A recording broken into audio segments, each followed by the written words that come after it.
So happy to see all these bamboo enthusiasts. It's very exciting. So on behalf of my colleagues at the Healthy Materials Lab and the Architectural League of New York, it is my great pleasure to welcome you tonight for an evening of bamboo. This is the bamboo edition of the From Field to Form series. I'm also here to welcome you to Parsons School of Design and the new school, whose mission is to lead inquiries into social and environmental justice as a basis for democracy. And I just have to say, this is a very good day in New York City for democracy.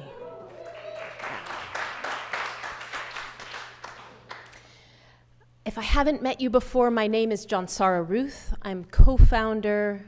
My colleague Allison Mears and I founded the Healthy Materials Lab here at Parsons 10 years ago, which is we just celebrated that 10-year anniversary, and many of my colleagues, our colleagues, are here tonight wearing a yellow dot, so you'll see Healthy Materials Lab represented. I'm a designer of healthier places and also a professor here at Parsons. Previous events in this Field to Form series, if you haven't been here, include materials, biomaterials like mycelium and cork and hemp and straw, geomaterials like earth and stone, and tonight bamboo will take front stage. And if you haven't already visited, over here on my right is a display of regenerative, healthier bamboo materials and some that aren't so healthy. And I'll talk about that in a second. But before that, a bit of housekeeping. The CEUs are available for tonight's event. I think there's a QR code in the back, is that right? Yes. Oh, at the end. So you have to stay all the way to the end to get your credits. Also in the back are bathrooms, I think women's and men's here at the end. And there's a stair, just in case we don't have electricity, like almost happened in Bali, Indonesia tonight. So a big note of gratitude to our donors who make this program and others like this possible. Tonight is supported in part by public funds from the New York City Department of Cultural Affairs in partnership with the City Council and by the New York State Council on the Arts with the support of the Office of the Governor and the New York State Legislature. Thank you, New York. Membership to the League makes this league's work possible. If you're not already a member, please become a member today. And also, on the back right, you could do that. This supports the array of programs and initiatives that deepen the culture of architecture and make it accessible to all. Thank you also to Friends of Healthier Materials that allow Healthier Materials Labs to continue to produce events like these. Please consider becoming a friend of Healthier Materials Lab too, and you can do that at healthymaterialslab.org.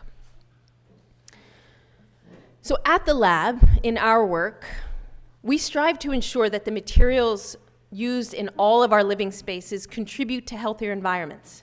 And this starts with material transparency, understanding every single ingredient that goes into a building product. And we assess each of these ingredients throughout their life cycle for human exposure and for ecosystems and climate, and that impact on all of these areas of our lives.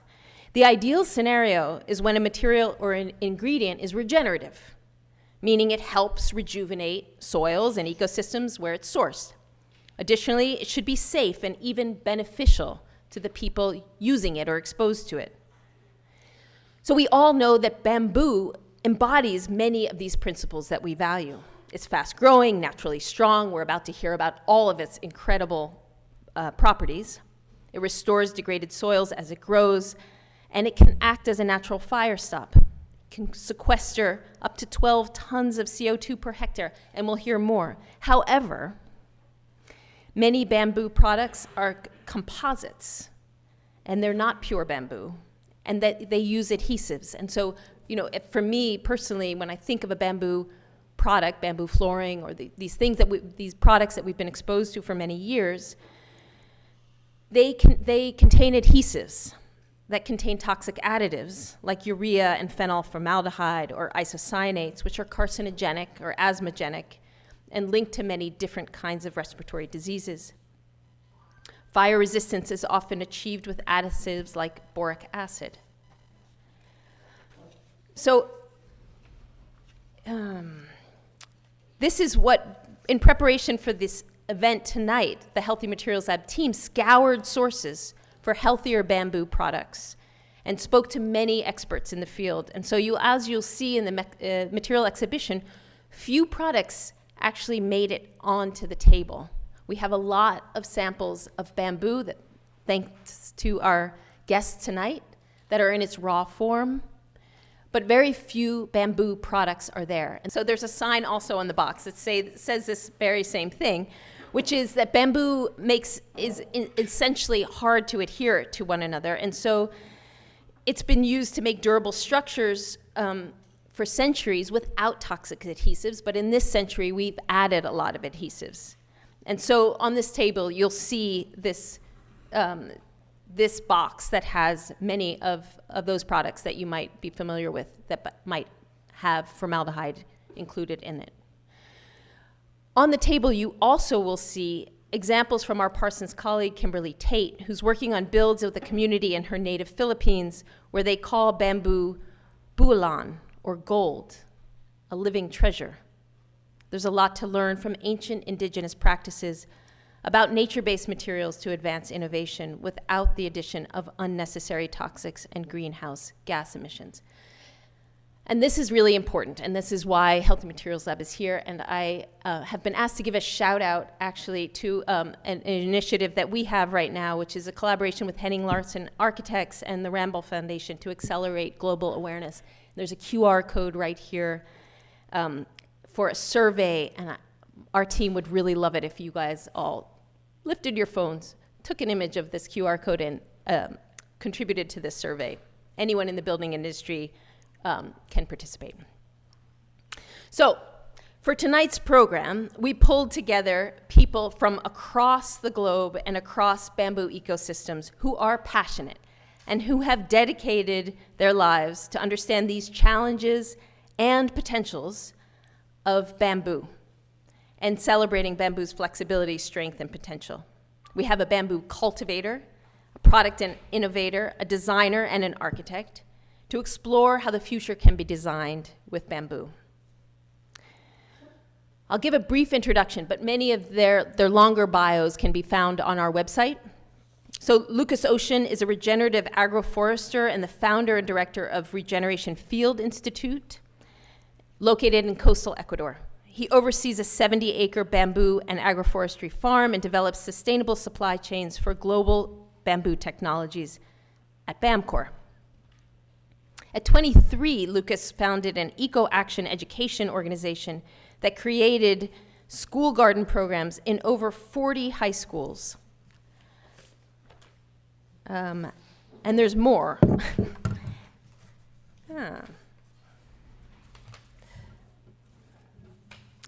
Yep. Sorry. And those are in places like Nicaragua, Ecuador, California, linking food systems and education with science curriculum.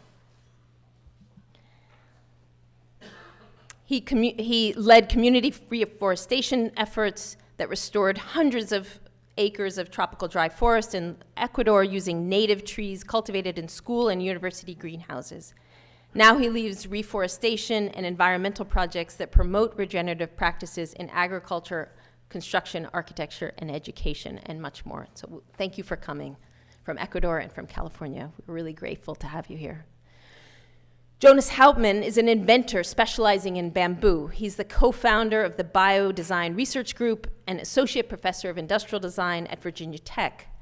Jonas creates low-carbon building systems, including mass bamboo, which transforms whole bamboo culms into structural panels and beams through a process called lightly modified bamboo.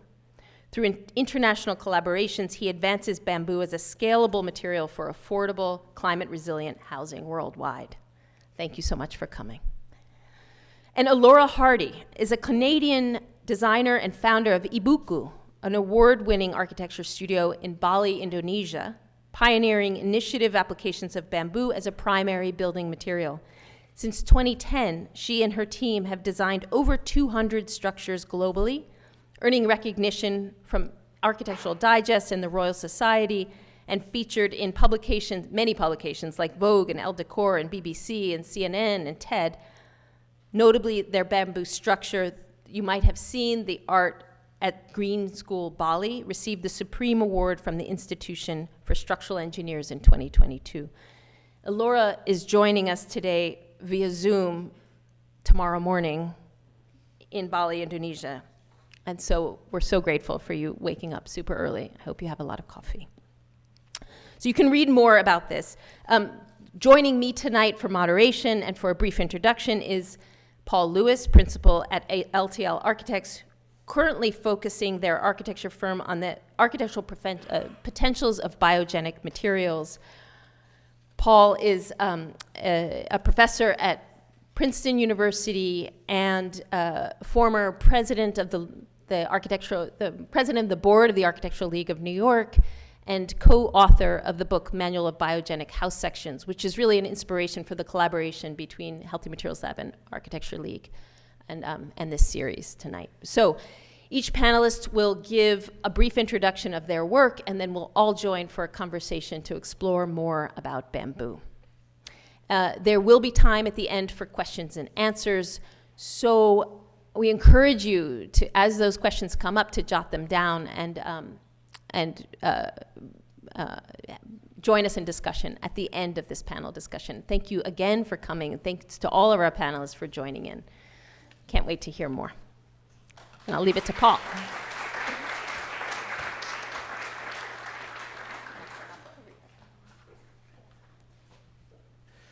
All right. In our past 6 Field to Form events, which focus on specific materials, those with structural capacities have been somewhat limited to geogenic sources, earth and stone.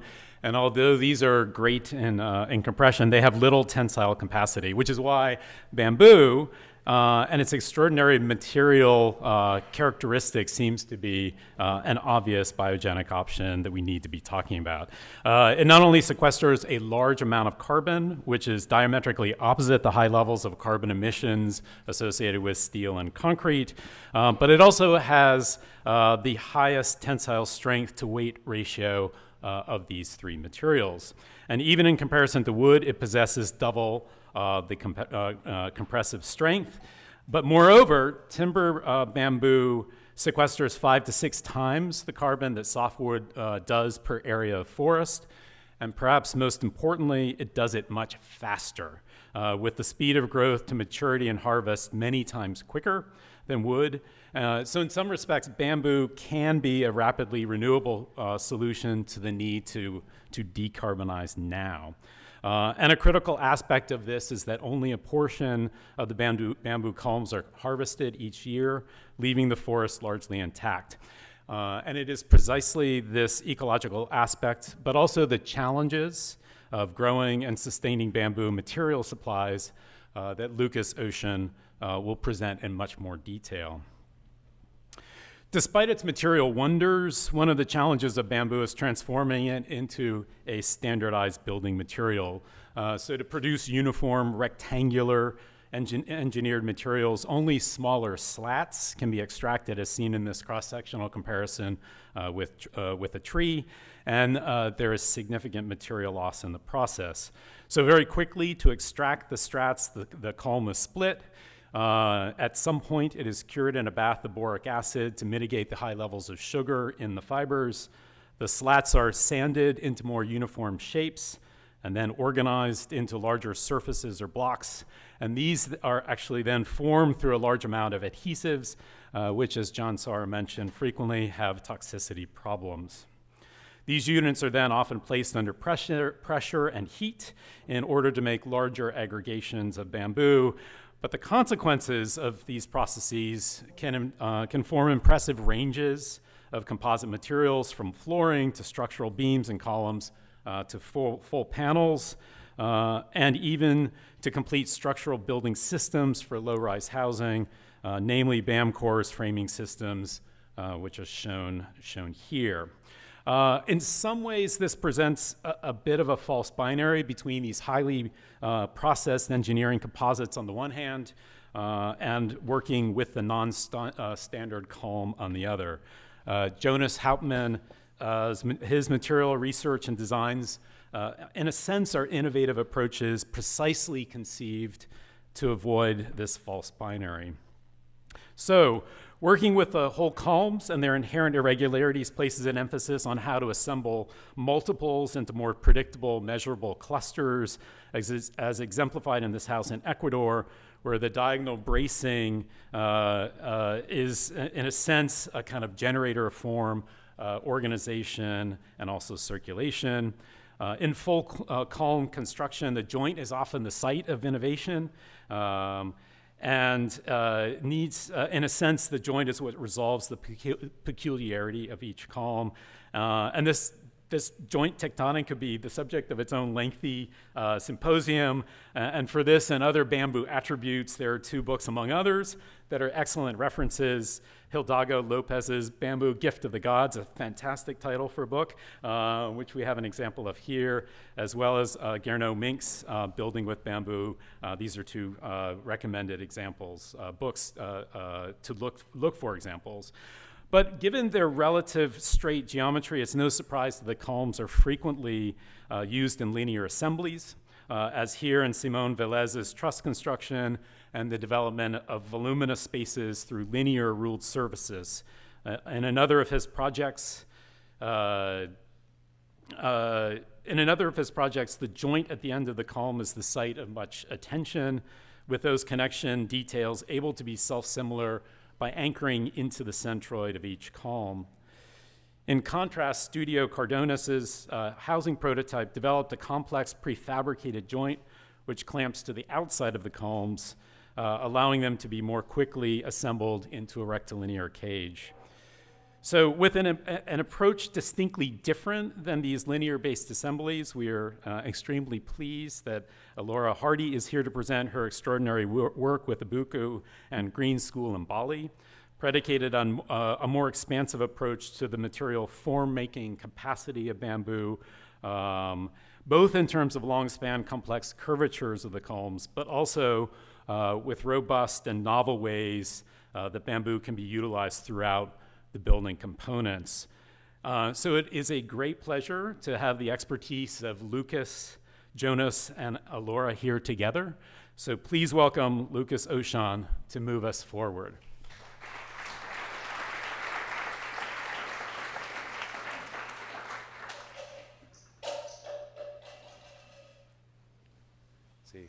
Hi, everybody. Big thank you to the organizers, Healthy Materials Lab, for having us here tonight. It's a pleasure to be here sharing about our passion and belief in bamboo. I'm here representing the Regeneration Field Institute and our nonprofit organization called Building Carbon. This is a picture of our education center at our farm, my mom at a build we did in the Amazon, and there's me and some Dendrocalamus asper in Brazil.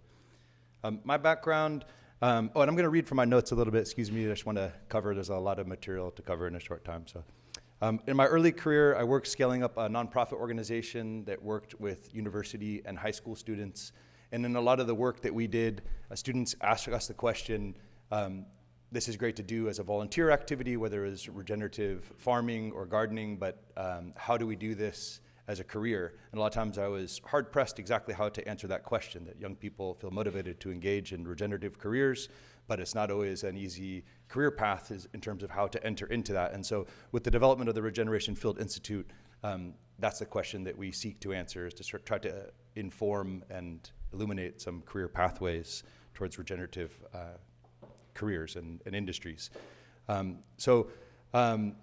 The coastal region where we worked in Ecuador was hit by a 7.8 magnitude earthquake in 2016, decimating a lot of the high schools that we worked at. The houses of the director of our program actually was destroyed, and of many friends also.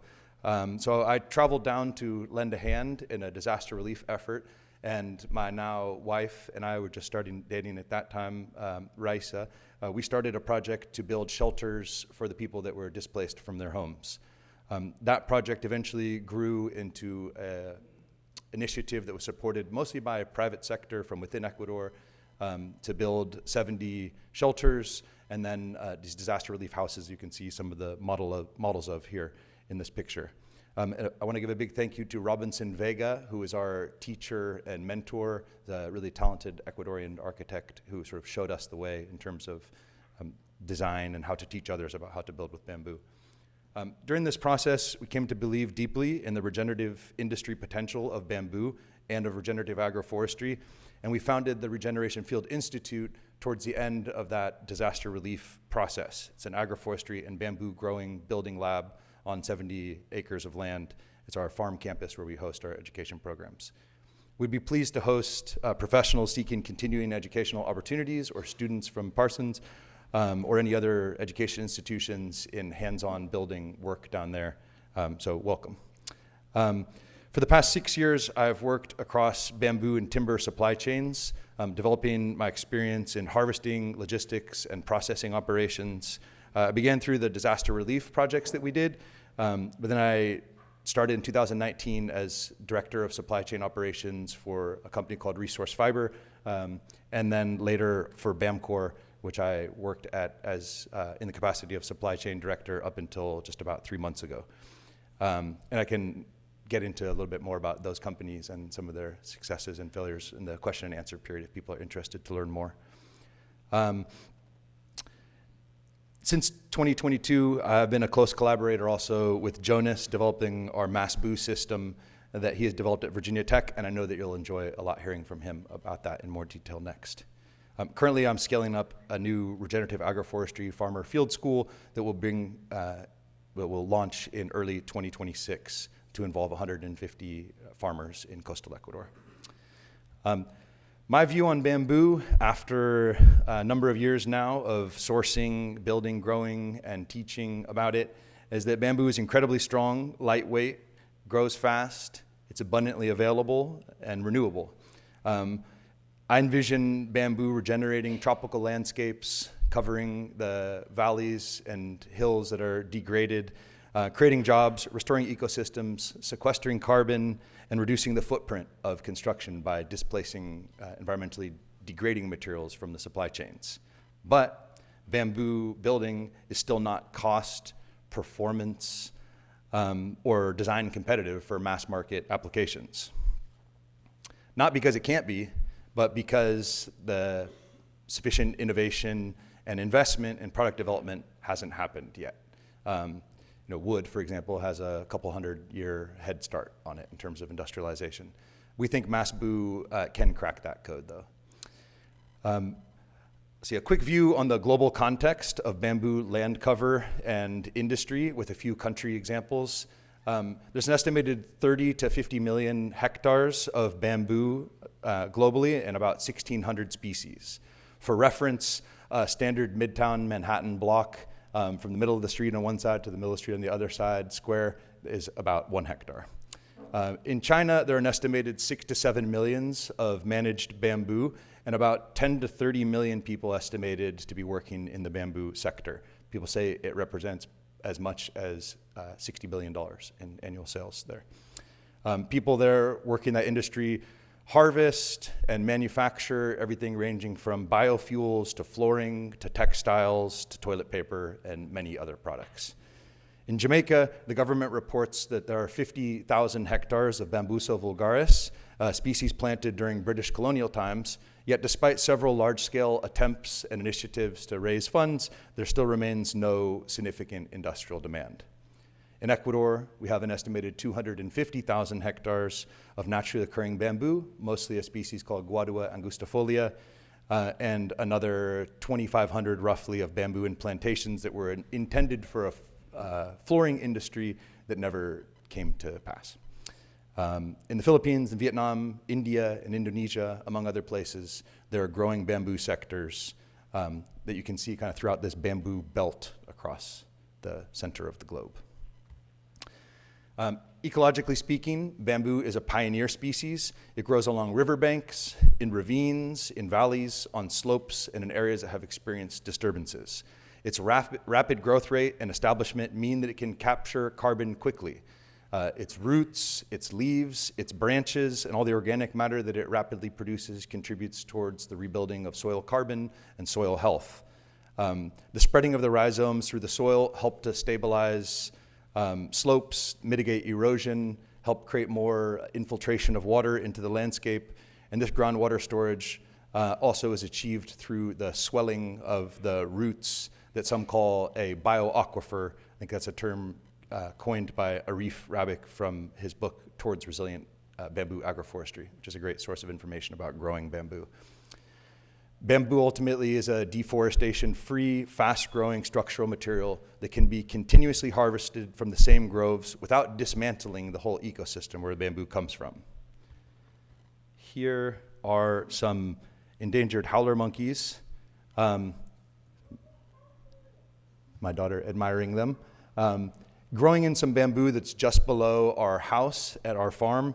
And this was a degraded pasture 7 years ago that monkeys would not have dared try to pass through for fear of jaguars, which aren't there anymore, but ocelots and other things, dogs even, that might prey on them. And so it's rewarding for us to see that happening. And this is actually an area on our farm where we do harvest and utilize bamboo from, but because you select just the mature poles, the ecosystem stays intact and is available as a biocorridor for the monkeys. Here's a view of part of our farm campus. The orange you can see in the hills in the background is naturally occurring guadua. I can't really make it out, but those are stands of guadua across the hillside. And in the middle, there's a strip along the Chagualu River, which is a river that passes by our farm that has bamboo bordering on either side of it. Outlined in red in the foreground is bamboo that we have planted on degraded slopes, in ravines, and that is beginning to form a biocorridor connecting the forest of our neighbor's farm to other riparian zones on the other side of our farm. And this is an area that we're also actively managing and taking bamboo from for our construction projects. In Latin America and specifically in Ecuador, I'm going to start focusing more on this region. And Guadua angustifolia is the main species that we have in this region. It originates from the Andean lowlands on both the east and west sides of the Andes. There's a lot of other species of guadua and of bamboo throughout the Amazon, but they're mostly a little bit smaller.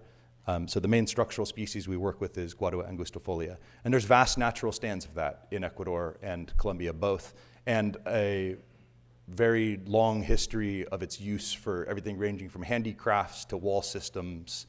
And so the stick frame construction you see these days is somewhat modern thanks to some of the treatment methodologies, but people have been using bamboo for thousands of years. How bamboo grows, there's both clumping and running species of bamboo, and so you can kind of see in these cartoons that the running species tend to spread out with the rhizomes growing sometimes a long distance underground and then sending up new shoots. The clumping varieties stay in a tighter sort of cluster or clump, sending out new shoots from rhizomes that stay much closer together. The rhizomes are sort of underground branches, and then off the bottom of the rhizomes is where the roots grow from. Moso bamboo, which is the main industrial species in China, is a running species, and so you can see, kind of make out the difference of how that's just sort of evenly spread throughout the whole forest, whereas especially like the guadua, you can see it's a big clump, and Dendrocalamus asperi can make out the individual different plants. After the rhizome networks develop, each year there's a shooting season where new shoots rapidly grow, sometimes in as little as 6 months up to full height, which can be 100+ feet. And they get up to that canopy layer before they bother to make any branches or leaves, because that's where the photosynthesis happens. And so, evolutionary, biologically speaking, it behooves them to get up to where the light is before they branch and leaf out. Many claims are made about how quickly bamboo can be harvested after planting. The truth is, it is heavily dependent on the site conditions. So the fertility of the soil, people claim bamboo is so great to grow in degraded soils, and it's true, it can survive in degraded soils, but the time horizon from planting to harvesting is going to be a lot more delayed in the case of a really degraded site. Most bamboo species develop and expand their rhizome networks within about 3 to 8 years, with the growing canopy supplying the energy that results in thicker shoots each year. So the bamboo doesn't get thicker as it grows. It emerges from the ground at the diameter that will always be. What happens is that over time, it gets more and more dense. With Guadua, we anticipate the first significant harvest of construction-grade bamboo in the sort of 7 to 10-year time range. Our Guadua harvesting practice is that we remove about half of the mature culms each year, retaining enough for strong photosynthesis in the canopy layer, and then also so that the grove maintains a sort of architecture of branches for the bamboo to support each other, because if you create empty spaces in the grove, the bamboo tend to sort of flop over and bend a lot more into the empty spaces, which is not the best for construction. Yields from 1 hectare can be around 1,000 culms per hectare for a really well-managed stand, and that can represent around 20 to 30 tons of dry biomass per year, or the equivalent of up to 40 to 55 tons of CO2 per year. So there's a lot of different ways to do this accounting. It depends on what the use of the bamboo is, and so that's why you see like a big range of numbers. But a lot of it depends on how the material that is extracted is then utilized, if it's a stable source in the built environment that's a long durable carbon storage, or if it's just being harvested and laid on the ground. It's a big difference. A thinning harvest of smaller diameter bamboo in the 3 to 5 year range helps also, as does regular weed control and fertilization, again, depending heavily on the site conditions that you start with. So yeah, it thrives in really well-draining soils, but it is adaptable. So it can grow in other soils. It can sort of forge its way into a more healthy rhizosphere as it expands out its root and rhizome networks. But that'll be a slower process if you're starting out with more adverse conditions. It requires around 1,200 millimeters, around 50 inches of rain spread throughout at least 7 months of the year. You can stretch its range and grow it in different types of conditions, but it's going to perform more poorly. Yep. In terms of post-harvest processing, the types of post-harvest processing depend heavily on the end use as well. And so if you're going to be using it for temporary uses, you can basically use it right after harvesting. You can use it for scaffolding, for bracing in concrete construction, for agricultural tutors, and no drying or really treatment is necessary for those types of uses. For permanent applications, a borate or thermal treatment is necessary for like what Paul was talking about to help protect it from pest or fungal attacks. So boric acid and borax is the sort of global standard for treating round culm bamboo, especially for permanent construction applications, and that makes it resistant to pests and fungus primarily. You have to perforate the bamboo long ways through the nodes with a sharpened rebar. It's a difficult process requiring a fair amount of strength and persistence, and then you clean off the bamboo on the outside, usually with a pressure washer if you have one, and then submerge it in this tank of these chemicals for about 5 days, take it out, drain it out, and then next comes drying, where you put it into these stacks where it can drip out the remaining chemical and water out of it, and then also dry in the sun. How long it takes depends on how sunny it is and how hot it is, but you sort of rotate the bamboo and turn them as you go to get an even dry on all sides, keeping it separated from the ground. After they're dry, then you want to store it somewhere out of direct UV contact and away from moisture to be able to then have them in a stable state ready for construction. Even a short presentation talking about bamboo supply chains and industry wouldn't be complete without at least briefly mentioning slats. So slats are the primary industrial format for bamboo globally. They're made by splitting the bamboo, denoding it, planing it, treating it, and then drying it usually in a kiln down to something like 12% moisture content. In China, borate treatment has largely been replaced with like autoclave carbonization process. And then you get something like this kind of products made out of slats. There is a very low yield recovery from this process in terms of all of the fiber growing in each bamboo. As little as 20% or less of the fiber from a given bamboo makes its way into a product like this. And so that means that it is expensive and inefficient, and in some ways, not the most elegant application, because you're sort of turning bamboo into something more similar to wood than keeping it as bamboo with its original super high performance morphology. But slats are really strong, versatile, and they're easy to ship because a lot of fiber fits into one container, and so for shipping around the world, it makes sense as to why that has persisted. Jonas will touch on that some more in his presentation also and compare it with what we're doing with Masbu.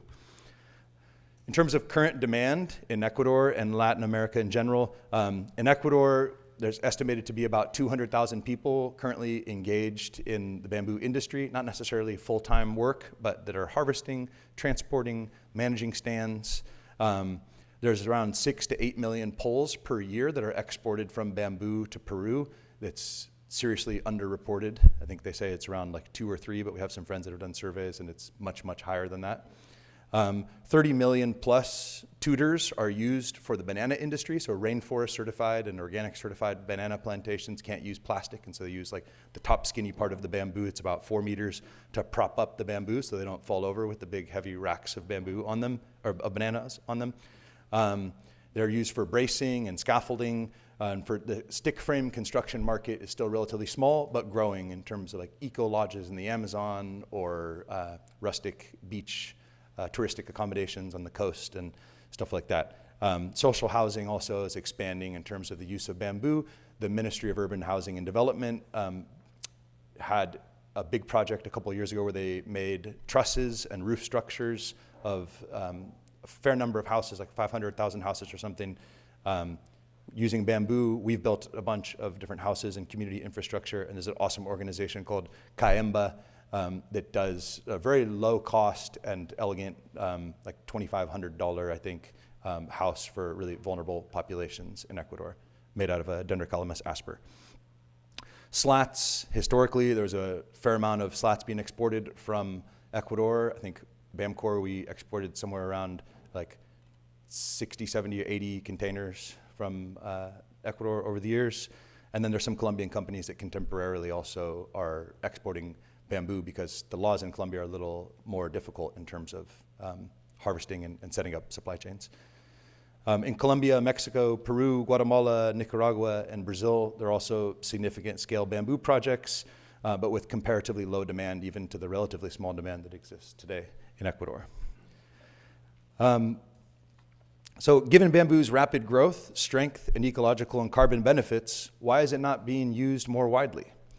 From my perspective, the key barrier is insufficient research and development and investment. For bamboo to break through into the construction mainstream, we need to involve more designers, investors, engineers. The farmers are ready, I think. We have enough bamboo and we can get it. To advance bamboo innovations, we need to improve cost, performance, and design. And prefab systems like Masbu significantly address all three of these barriers. With better products, we can generate more demand. With more demand, we can unlock a global regenerative industry. Naturally occurring bamboo can satisfy a significant level of initial demand, but as demand grows, so will interest in establishing large-scale plantations to lower costs and improve logistics. With the establishment of these new plantings de-risked, we can work to regenerate the degraded tropics, sequester billions of tons of carbon, and create a lot of meaningful employment. So thank you very much for your attention. Appreciate it.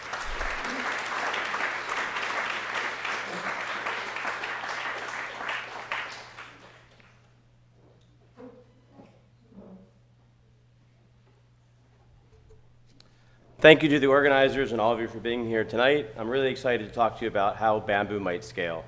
So bamboo already makes beautiful houses, for single families, beautiful public structures. But the question is, how can it really impact housing around the world? We need something like 96,000 new houses a day just to make up the backlog, and that's not happening today. We hope that bamboo might be one of the answers to that. This is just a rendering of a concept for multifamily housing in Ecuador using our bamboo system. I wanted to acknowledge not only the organizers tonight, but also some of our sponsors, including the AIA, ICAT, INBAR, Base Baha'i Foundation, and Regeneration Field Institute, who has been a key partner in developing a lot of what you'll see tonight. Also, James Wolfe, a bike maker, industrial designer, and now friend. The image in the middle here where we've turned a bamboo cane into a four-sided object once and failed the second time. I left Vietnam on my first trip to learn about bamboo as an optimist, thinking, oh yeah, we can make it into a 4x4. It turns out only half the time at half the length. So that's really where we started, and I'll show you some more as we go. Tonight I'm going to talk about what I consider the crisis, about materiality, about the boo spectrum, about mass boo, and about scaling the work that we're doing. So you've seen this in the past, probably two presenters, but I want to point out where the housing is needed and where the bamboo grows. They're the same place. And this is why bamboo is maybe going to enter its golden age. In other words, if we use trees, if we use cement, if we use steel, we see problems with all three. Even with lumber, most of these countries have mostly tropical hardwood. We need those trees to be the lungs of the planet. We also need them, we need the resources quicker. So if you think about the speed at which bamboo grows, this 5 to 8 years, 8 years for the first harvest, this is a key difference. In my mind, all these materials come from the biosphere. They all have some natural quality, but can we get them in a healthy way, in a regenerative way in time? And the answer is with any of them except for bamboo in the tropics, the answer is no. So bamboo is also interesting as a craftsman and an industrial designer because it's this material that is both regular, it looks like a line, maybe a hand-drawn line, not an architectural drawn line, but it also is incredibly irregular. And that set of differences relative to a material like a tree branch makes bamboo something that we maybe can harness in a regular way. So the question is, how do you unitize bamboo? How do you accept that it cracks, that it has nodes, and that it wanders, but at the same time, respect that morphology, but harness it to be something more, and more mainstream. So we do that first by analyzing bamboo through, very, very kind of hands-on means, through technology means, and in the end, we try to understand the material and its morphology more intimately so we can leverage more of its properties in a complementary way to its original morphology. So also I would say that there's what I would call a range of bamboo that on the one hand you've heard about engineered bamboo made from slats. On the other hand, the process that was historically called bahareke, very similar to wattle and daub, originally with wood frames. Over the last 100 years, more and more bamboo frames, especially since treatment was developed. These two areas of research are actually somewhat mature, but they still leave this giant hole, which is how do you get from a single-story house or from a highly engineered material to something that can be made with local labor and local resources, but at a scale to house the 96,000 families a year that need new houses, or day, sorry. So for me, this is the binary. On the one hand, bamboo canes. On the other hand, these composites that we've already heard use lots of glues, sometimes very toxic glues. We've also heard they make lots of waste. But really, until now, we haven't had much discussion within the community of bamboo development about what to do in between these things. So I would call that the bamboo spectrum, the space between these two extremes, the space that may have been seen as tiny, but in fact is infinitely large if you really get in between these two things. So that's the space that we're trying to occupy, or at least clue the rest of the world to thinking about, the space between engineered bamboo and bamboo engineering. So that starts with the kind of DNA of a system, and that system is to say, can bamboo be made somehow flat with morphology intact? On the left is what we call lightly modified bamboo that has parallel faces, and on the right is also lightly modified bamboo, but with tapered faces. If you imagine the tapered bamboo following the natural original morphology, if you cut a cross-section, it's going to be parallel. But as you move down that line, eventually, if you came to the end, you would hit two edges meeting. We never get that far. We can only go 4 to 6 meters, but that's the intention.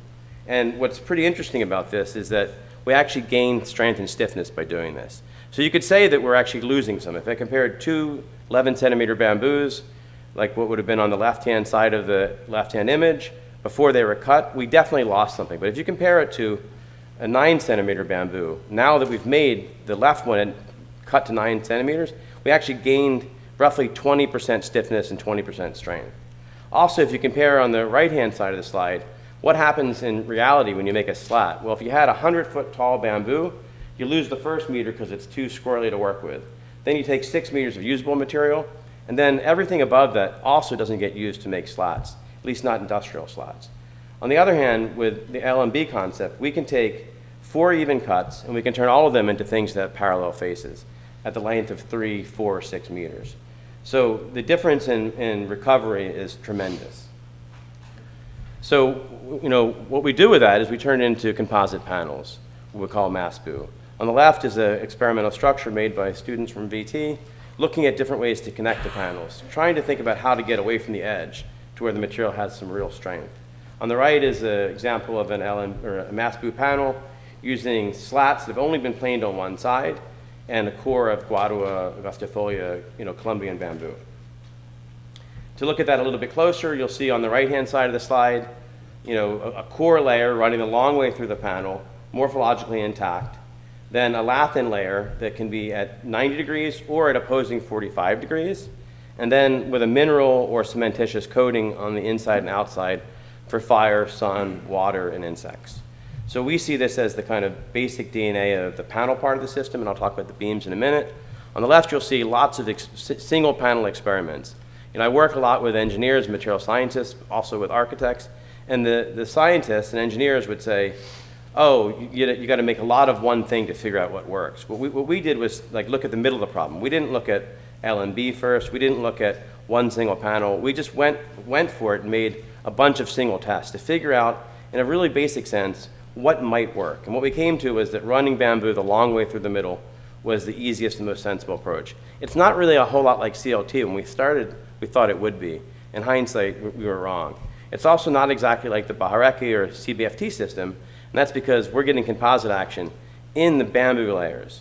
The traditional method gets composite action in the cement shear part of the system.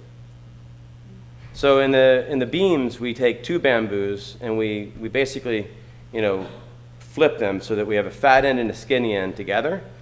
And that gives us a really, really small amount of waste because we're only, staying parallel to each of the 2 outside cords. You can see, depending on the species, you might have more or less fall off. And we're trying to get to a point that we have roughly, if you look at the kind of diameter, 1/3 or slightly more than 1/3 of the width as a flat spot. We made up this number. We've never really explored what it would be to have less or more, but it turns out to seem to work pretty well. And you'll notice that as the species get more and more solid, that you have much less relative fall off. We also think that to make bamboo really scale, we have to have some strategies that use, frankly, technology. And that's because bamboo has eccentricities. If you want to use it to its fullest potential, you have to think about where in the building each member might go.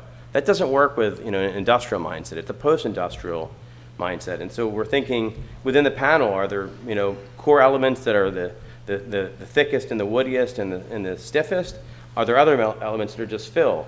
Or depending on where in the building you're going, do you have thicker or thinner bamboo? And so these images are to represent that notion. We've done very little of this technical work at this point, but I think as we have more proof that it works, that will be the next step as to how to really continue to raise the efficiency. Because this, as Lucas says, is the biggest problem. Is if bamboo is wasted, or has bamboo co-products, the high value material doesn't make it into the building. If it doesn't make it into the building, bamboo costs more. So bamboo's biggest barrier is cost. So just to talk a little bit about the testing we do have so far. So we've made panels 2 feet by 6 feet by 5 inches thick. To make them bend in 3-point bending, we apply loads of between 6,000 and 12,000 pounds.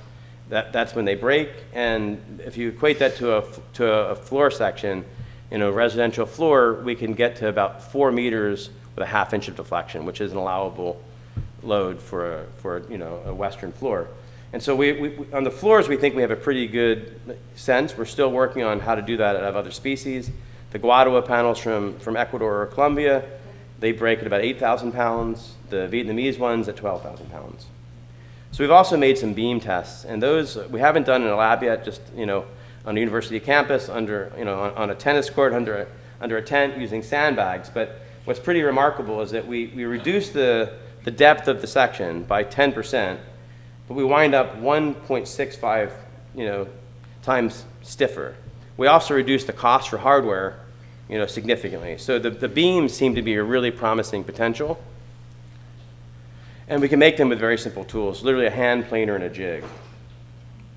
So also, so far I've been talking about it as a bamboo system, but for a minute I'd like you to change your frame of reference and think that actually it's a bamboo fortified masonry system. And that's because the truth is that most of the world wants a material to, pass the kind of kick test. When you bang on something, does it sound really, tinny and hollow or really solid? And so, although we'd love to challenge the cultural expectation that we should think about, temporal buildings, we also accept that that's not really what the world is asking for.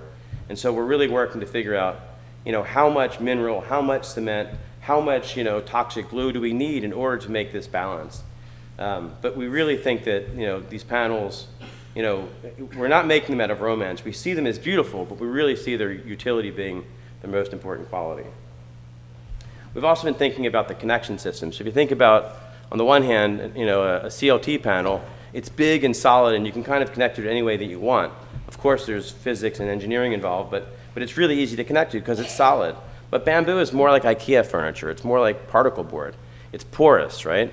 So how do you connect to particle board? You don't use the edge. You move inward with connections that have more surface area. So using, EMT conduit as a dowel pin or wood blocking as a member to pick up a screw, moving the connections one cane away from the edge so you have a full round enclosed element is what we've been exploring until now. So in the end, what we're hoping to do is to get to kind of mid-rise, 2 to 5 stories, using bamboo panels and bamboo beams to make up all of the kind of structural system. Of course, there'll be some metal connections. If this all works, it's going to take accessible technologies. It's going to take, continue to be very democratized.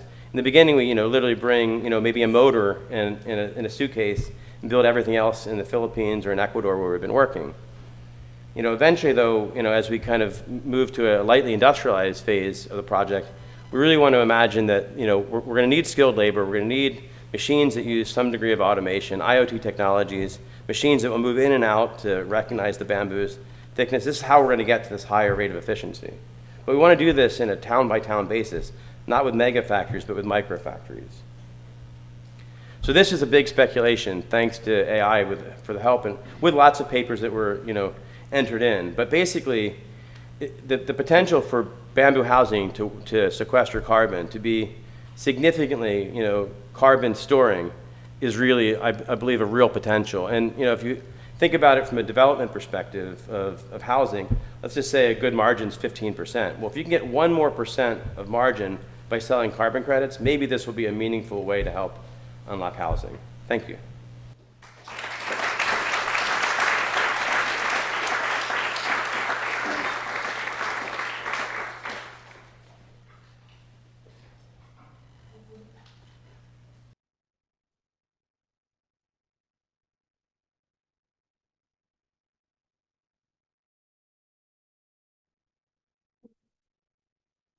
It's really nice to be here. I lived in New York for many years, and I could imagine being with you all there, but joining you from Bali today. And I grew up here in Bali. When I was 9 years old, my mom, she asked me what I would want my very own house to look like. And so I drew this fairy mushroom, and then she actually built it. I don't think I realized at the time that this was so unusual, and maybe I still haven't, because I'm still designing houses and still designing them with bamboo. This one would have been back in 1990. And it took some time to connect the dots, but this is a 6-story home that I built in Bali in around 12 years ago now. It's built entirely from bamboo. It's called Sharma Springs, and the living room overlooks the valley from the 4th floor. You enter this house by a bridge, just because that's what the land called for. That's what the site needed. And it can get hot in the tropics. So to make these big, curvy, overhanging roofs, they both catch the breezes and protect the bamboo structure from UV and from rain. But many of the rooms do have these tall windows, also made out of very carefully crafted bamboo elements. This is all very artisanal work in this house. That keeps the air conditioning in, keeps the bugs out. And some rooms we leave open, the parts that we need to. I once had a client in the very early days who wanted And so boxing off an area with walls and a ceiling just didn't feel right. So instead, we built this giant bamboo pod, wove a basket essentially to create that space. So we've always been looking at ways that we can bend and weave the material and the landscape together. Of course, we do have all the practical things, all the necessary luxuries like bathrooms. This one is a basket. It's in the corner of the living room. And I have to tell you, some people do hesitate to use it. We hadn't quite figured out incorporate acoustic insulation at this time. And so there are lots of things that we've been working on over the years and some things that we've given up on. We don't really recommend hand making toilet seats or toilet tank covers anymore, but this is certainly a photo to have in our repertoire of crazy things we've worked on in conversation with this incredible plant. One thing that I have learned is that bamboo, it will treat you well if you use it right. And because it's a new frontier, that means that we've had to understand bamboo to really get into it, to listen for how to work with it. Here we are testing arches in parallel to the construction of the Arc at Green School Bali, which was built in 2021. And this was just a leap into the future of possibility, not just in our own little bamboo bubble in Bali or in the world's connected network of bamboo people, but it inspired even those who thought that they weren't interested in bamboo or natural material in particular. The engineering prize that it won wasn't in a category of sustainability or bamboo or wood. It was simply the supreme prize of the year. And that meant a lot to me that it could, that what we've learned from this material could translate and make a difference and connect in with the broader world of what's going on with construction and engineering and industry. Inside this building, I think people love it because it actually feels more like a body than a building. It has a familiarity to it. And so I'm only in this world of architecture and because of bamboo and because of my family. My mother took the stand that we should be a family in Bali from the 1980s.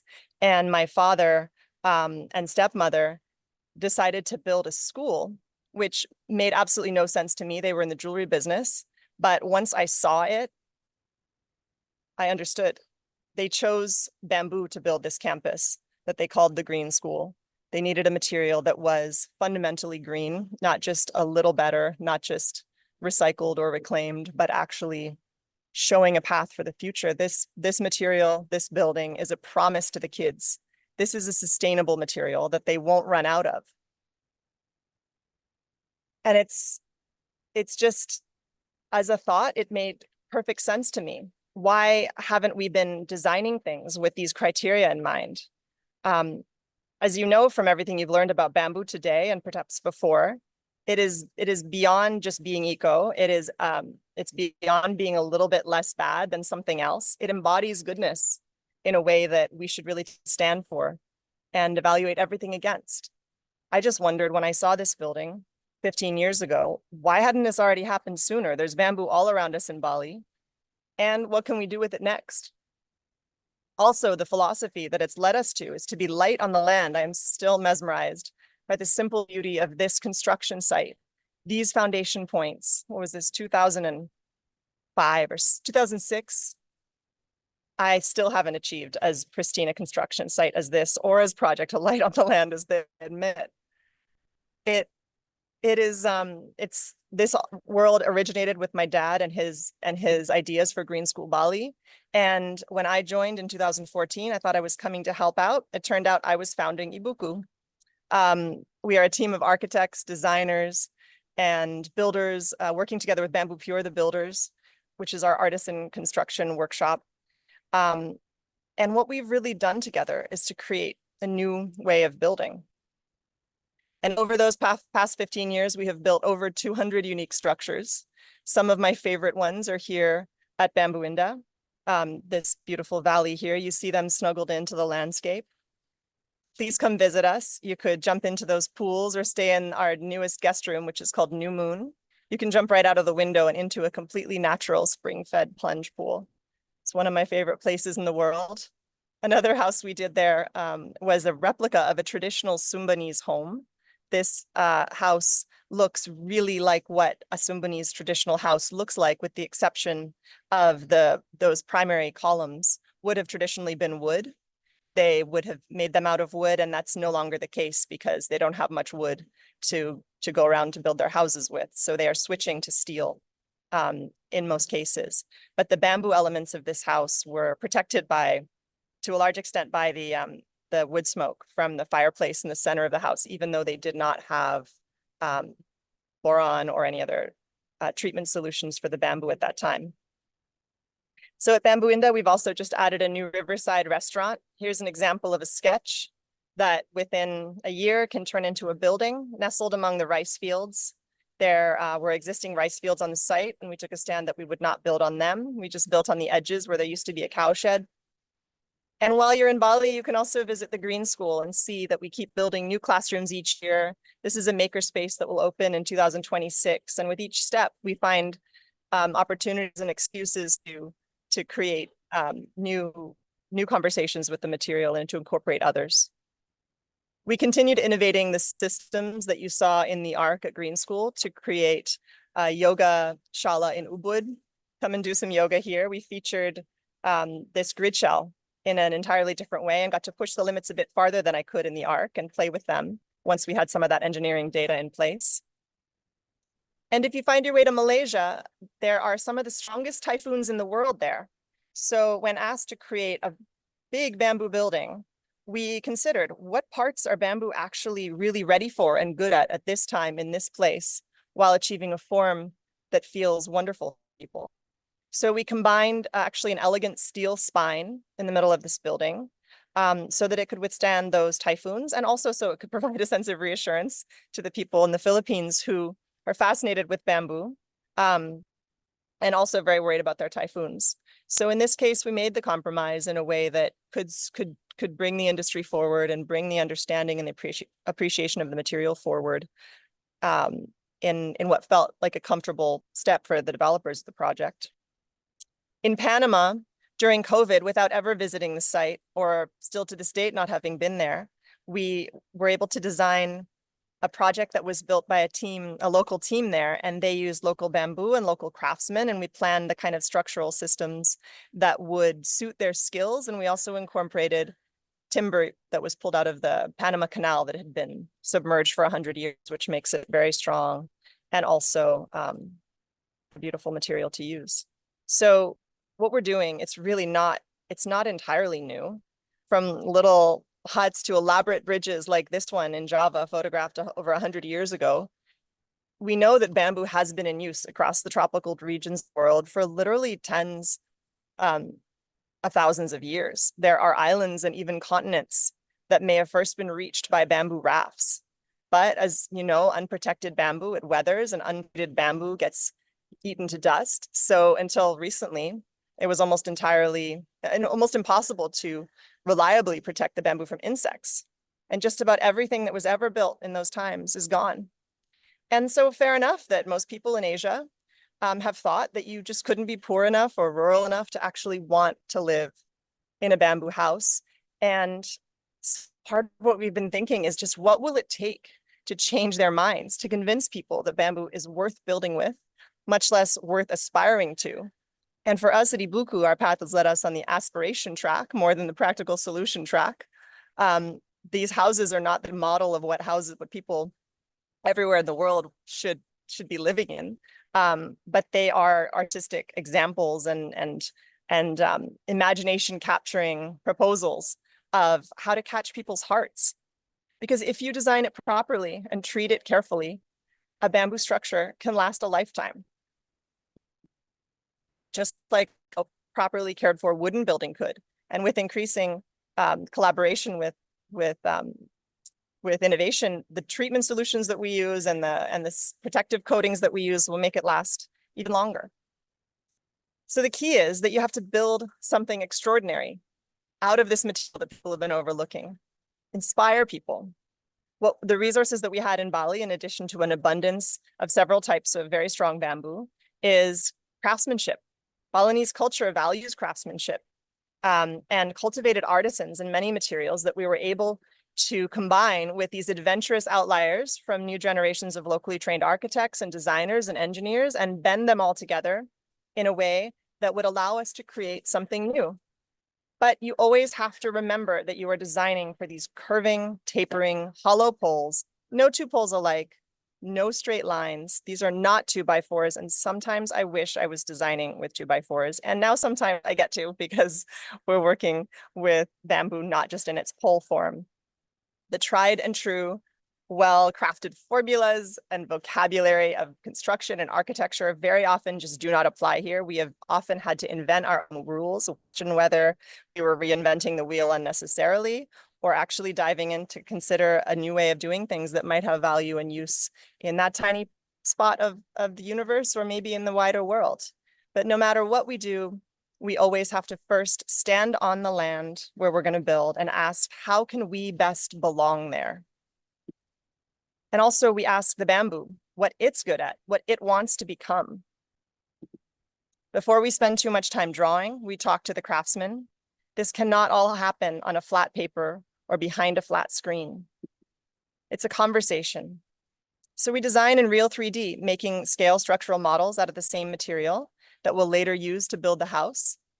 And bamboo model making, it is an art. It's also part of the engineering.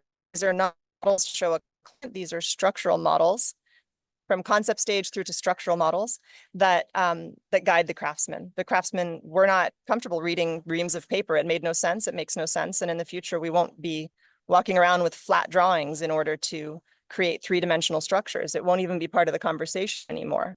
And we've had to skip it and for practical purposes with the artisans anyway. And so we've built primarily from bamboo models and hand drawings in the early days.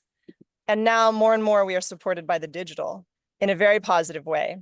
And we keep pulling back into analog as well and making sure that we're keeping ourselves grounded in reality while we venture forward. Even in terms of the industrial and machine world, this was the first time in 2021 was the first time we used heavy machinery on site. We needed to get those arches built very carefully on the ground for the artisans and then lifted into place in a way that would keep the precision intact in order to achieve the very complex engineering of this building. So we let the machine help us when that makes sense. But when it comes down to the details, we really have to reconsider everything. In our world, there's nothing wrong with a right angle, except that it needs to prove its relevance just as much as any other shape. So we created these terraced steps toward this curved, this oval door in this curving house. These things all just connected.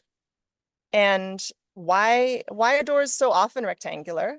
Well, there's lots of good reasons and there's lots of practical considerations that have made that true. But when you have the chance to play and adventure and be outside of that convention, consider an artisan be really well served to be balanced on its center so that it can stay balanced over time.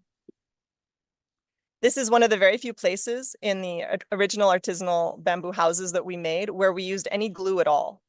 There are no nails in the early houses. There is a staple gun that's used on the roof. There's a bit of glue in the laminate doors and big steel bolts in the primary structure. But there are very few other materials hidden away in the house. I wish I had just given up and used plywood. It would have saved us a lot of money and time and made things go much more smoothly in terms of communications and even with long-term maintenance in the early houses. But we didn't. We took the stand to work almost entirely and exclusively with bamboo, and we pushed the material really to its limit. But to reap the selective benefits and work within the constraints of a material, you have to push yourself. And within that constraint, we have really found spaces for something, and it's a challenge. But sometimes some challenges I just don't get into. My dad and my sister decided to make a treehouse. You know, sometimes kids and their parents do that. Well, this is my family's version. And at some point before the roof went on, my dad said, okay, now Ibuku should take it over and figure out how to make this roof in this branching tree. And I had honestly said, absolutely not. And he continued and persisted and made an incredible structure. And finally, when it was time for the interiors, I jumped in and got to play a bit in a safer way.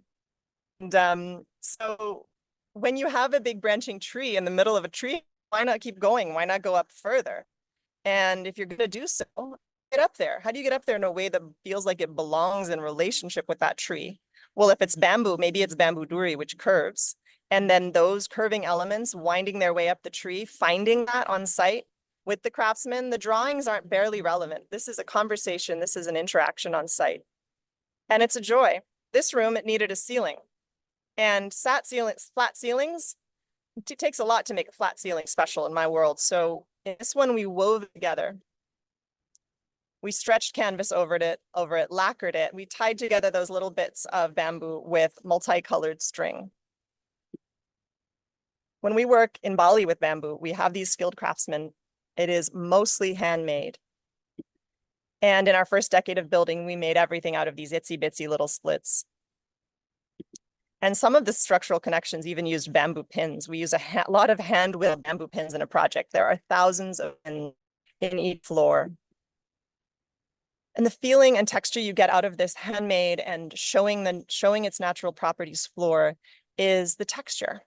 We've lost so much of the texture in the world, and letting bamboo's personality shine through the floor here gives us a sense of relationship to the world. Can this kind of conversation, can this kind of reconnection, can it affect the way that you walk through your day? Can it change the way that you live your life and the footprint that you're willing to ultimately leave on the world? We've made a really big footprint in the past 15 years. Thousands more bamboo buildings have been built around Bali, across Asia. We've influenced projects overseas. This is just a screen grab of bamboo in Bali. This is not just our work, although a lot of it shows up as that. We have trained craftsmen and created innovations that have spread like wildfire through this island, and the bamboo industry has been born here in just 15 years. People can be forgiven for looking on Airbnb and thinking that bamboo is a vernacular, curvy bamboo buildings are a vernacular traditional Balinese thing that they are encountering. And it is in a way, but only if it counts that it was done in the past 15 years by a team of local and international thinkers. And so we teach about bamboo too. Students come from around the world several times a year and do a 10-day course at Bamboo U. And the thing that I actually love to hear from them, some of them come and they want to build something out of bamboo, and we give them the tools and they learn lots of practical things related to it. What I love is when they say what they learned isn't just about bamboo, that they've learned how to apply this thinking to whatever they're doing in the world. And it's about having a conversation with the material. It's about remembering that you're part of nature and using it when you can in ways that still has its form and personality intact.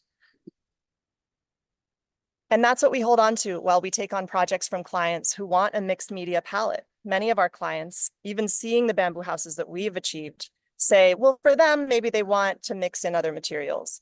And there is this obvious bounty and beauty of bamboo that unleashes this sense of play and possibility and design. And there's this sense of goodness and future credibility connected with the bamboo that's a really important part of the conversation.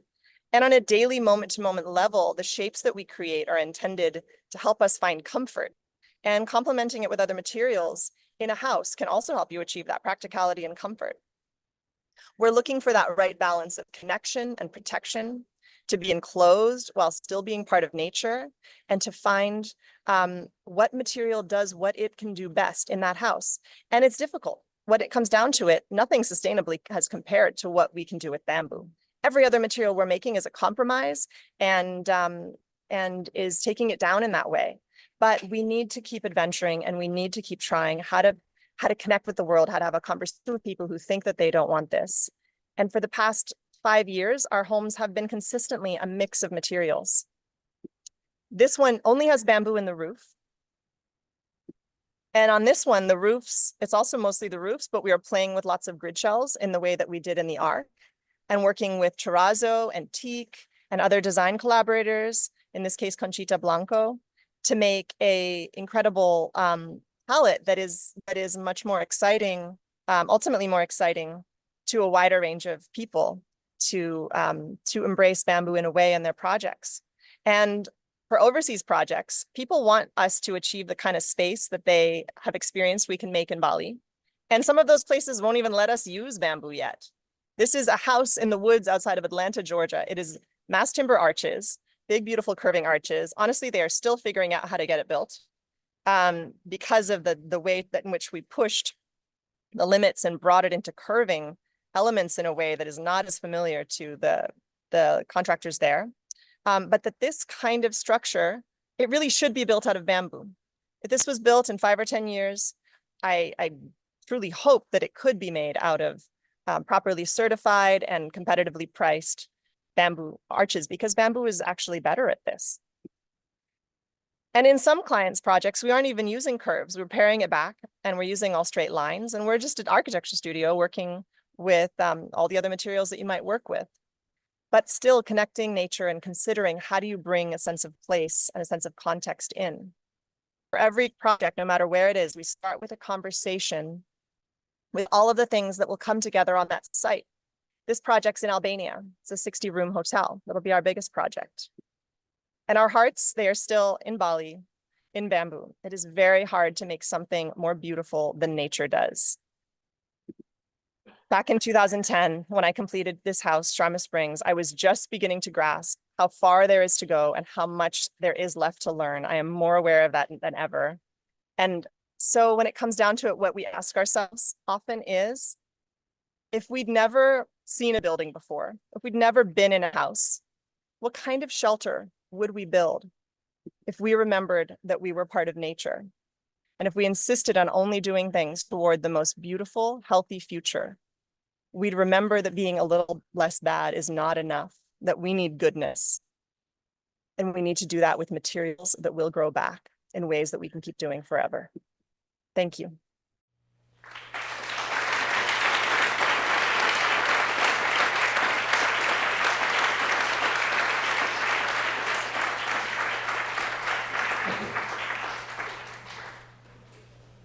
Yeah, so now, I'm completely inspired by bamboo, and I think we've all learned a whole lot. So to add to this conversation is a bit of a challenge, but what I was thinking about, like, why are we talking about bamboo to begin with?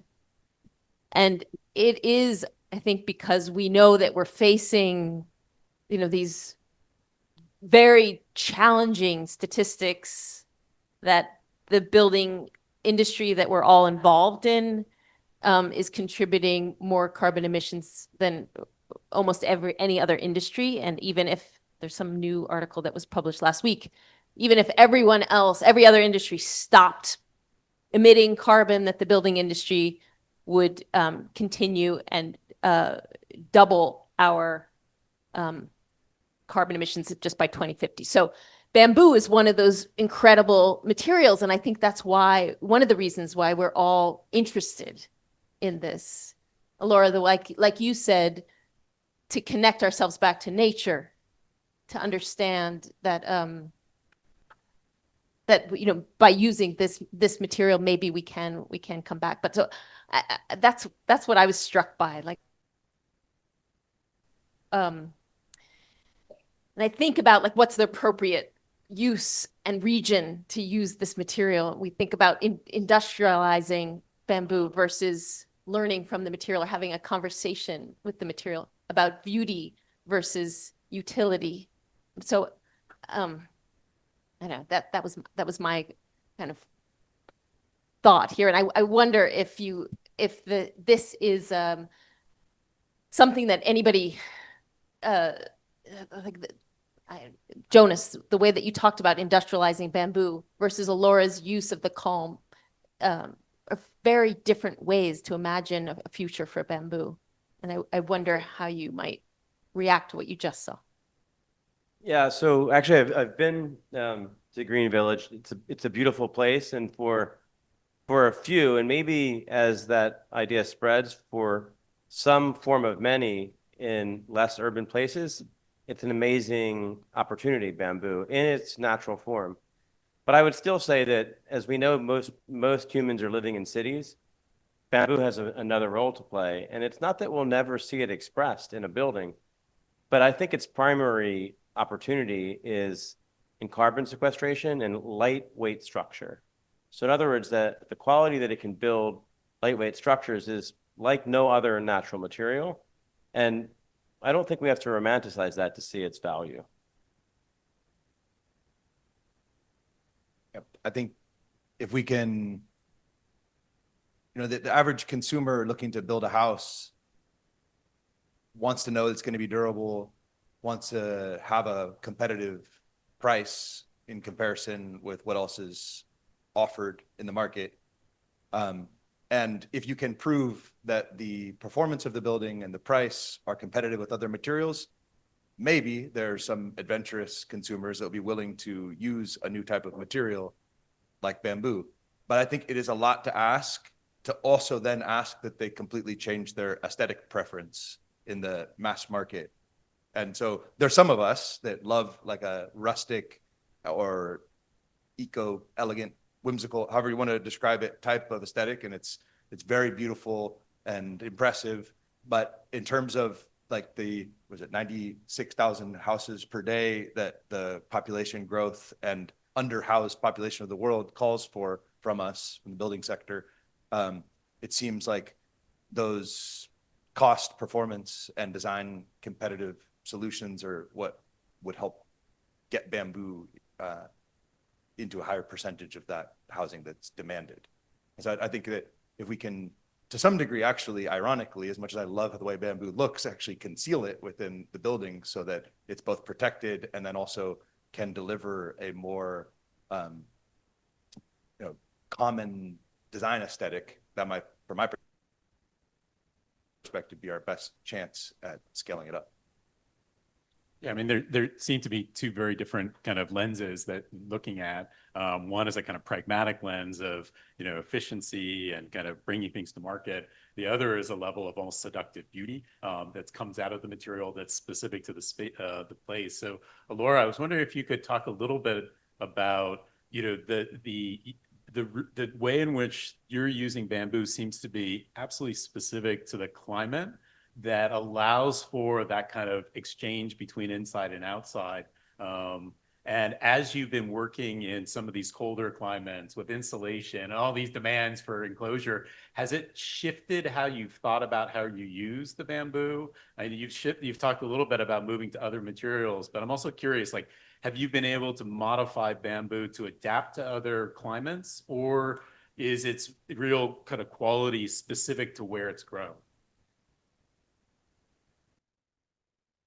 As a designer, every project should be entirely based on the needs and the opportunities and hopes and dreams of where the project is.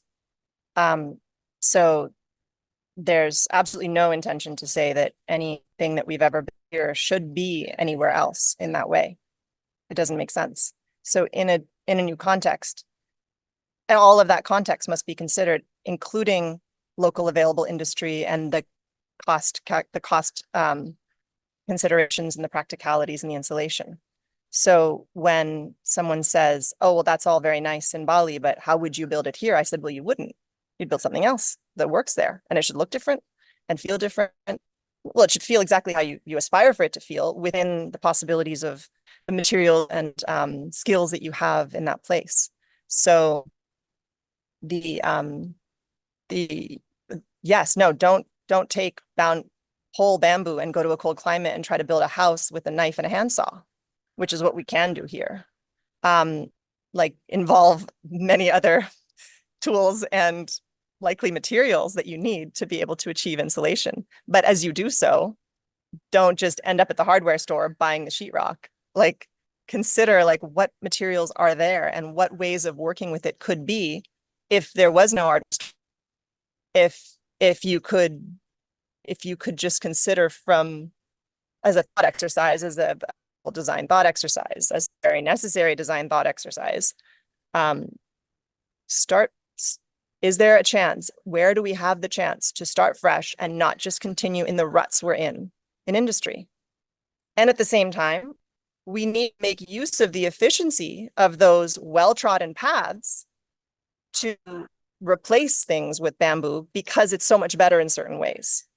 So we need to do both. We need to use the momentum we have in certain areas to in a much better way. And often that's where bamboo can play in because of its natural characteristics. But also, where do we leap out and not be stuck on that path? This entire thing has felt like forging a new path through the jungle madness, right? So we need to do both.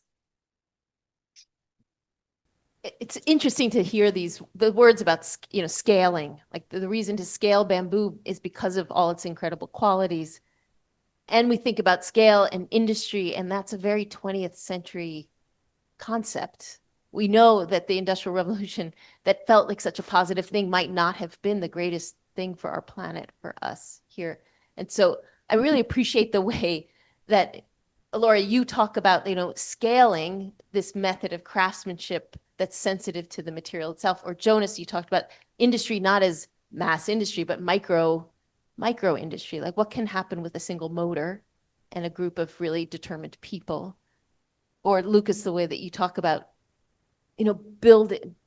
growing more and more bamboo in a way that's sensitive to what it is. So I wonder if that new path forward has another way, like because we know that there have been challenges in scaling bamboo products, right? I mean, I think everyone, all three of you are probably aware of that I'm curious about what those challenges have been when we try to treat bamboo like it's wood or like it's we want to not stay in the bamboo belt, for example, that you all showed, but instead say, oh, no, we should scale bamboo to send it around the world and build it everywhere and use it everywhere. So maybe you could describe what are the challenges to scaling bamboo in those industrial ways?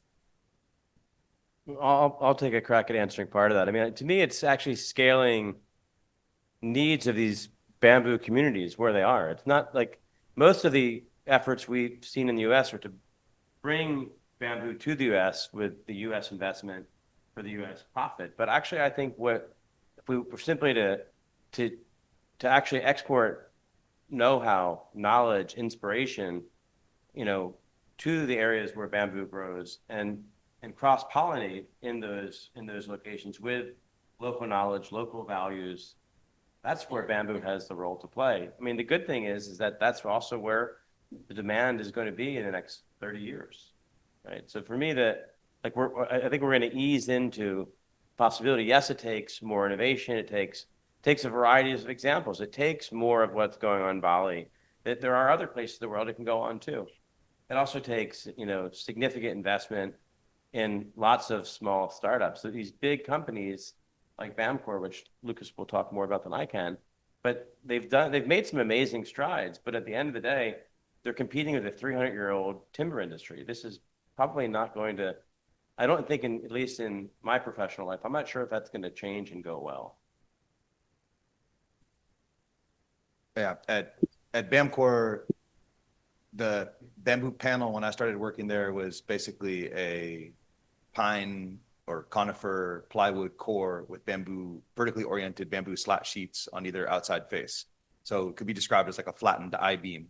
So it was a shear wall product, prefabricated with some technology developed in collaboration with AutoCAD that basically use a CNC machine with a router to cut the architectural details and into the panel, whether it's a power outlet, a window, door frame, and then with the other side of the CNC belt with a printer that printed on the details of the panel number, the nailing pattern, the electrical water lines indication, so that basically lowering the need for skilled carpenters at the job site and accelerating the framing process. We could frame a house in 4 hours, including putting in the trusses by just after lunch, have the roof sheathed also.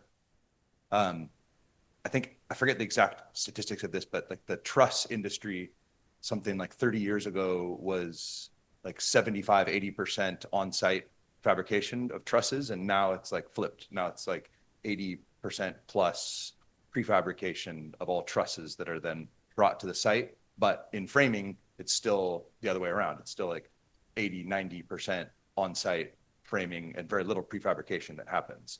And so in almost every other industry, we've made really significant gains in efficiency in manufacturing, except for framing houses.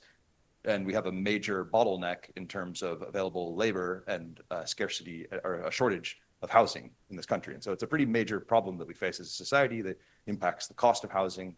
And so that's really what ended up being the breakthrough technology in a way of Bamcor, more so than the innovative use of bamboo, because bamboo ended up being close to 3 times as expensive as a similarly performing eucalyptus pine combi panel that we ended up using towards the end of my time there. And so that panel, sourced from Brazil, where there's 6 million hectares of eucalyptus, another extremely fast-growing, biogenic, dense fiber, actually had a better carbon accounting story to it, and had 85% of the performance at 30 or 40% of the cost of the bamboo panel. And so no one is ultimately willing, in the mass housing market at least, to pay a premium for a green product just because it's cool or feels good to do so.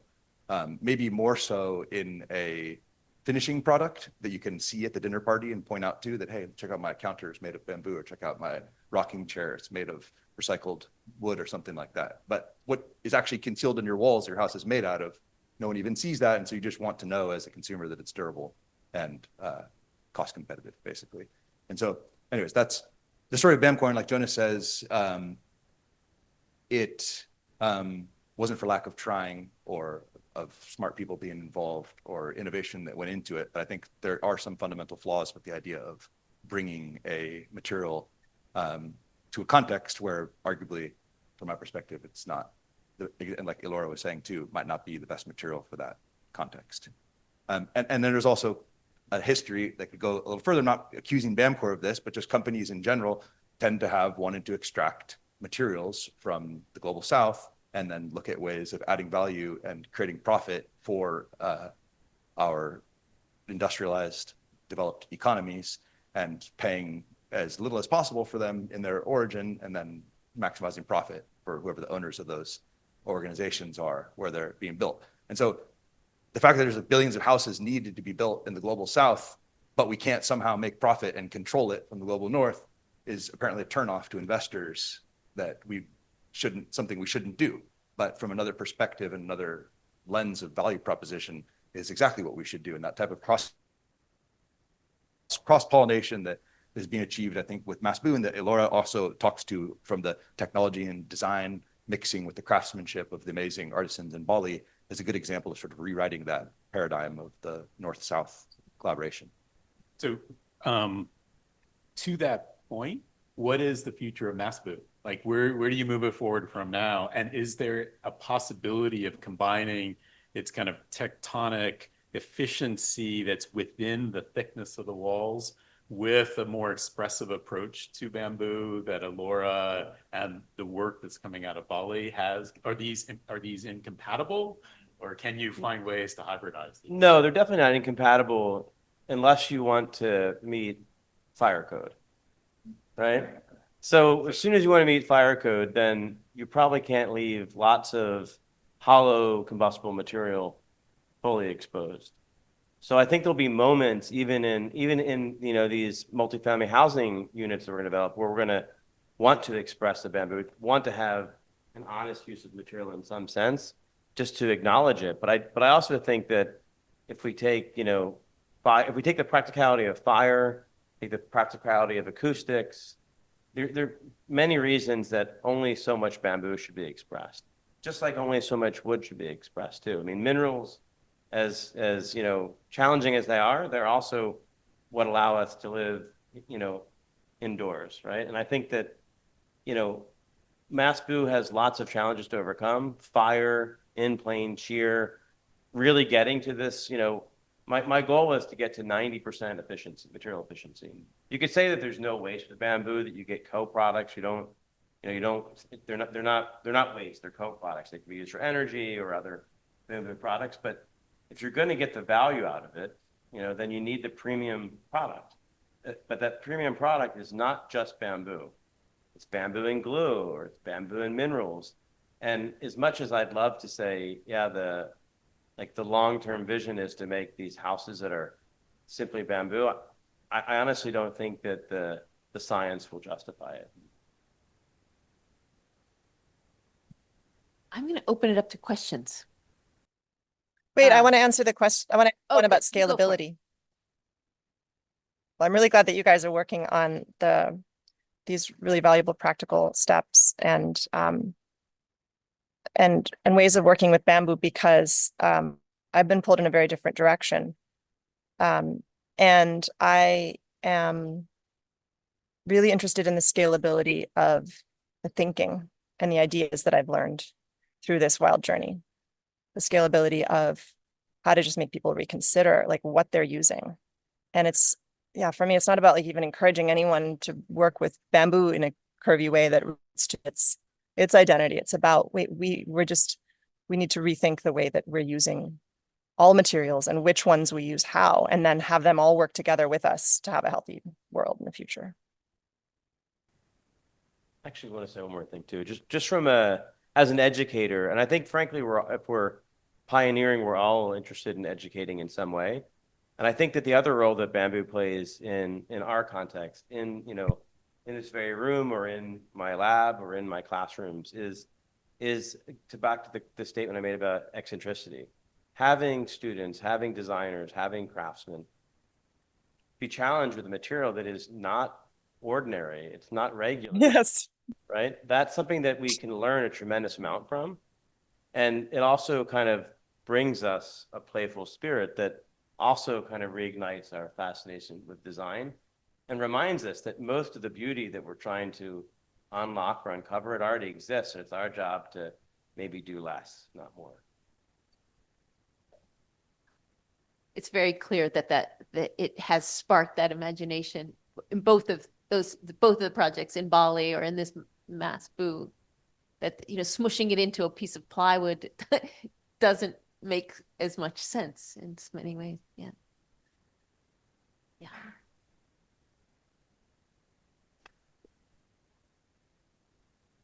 Hi, thank you so much. Fascinating talk. I'm working in the furniture space, and specifically, I'm looking to introduce and popularize some sustainably made, non-toxic, preferably bamboo furniture. And I'm aware of the adhesive problem and the glue problem in the composite material.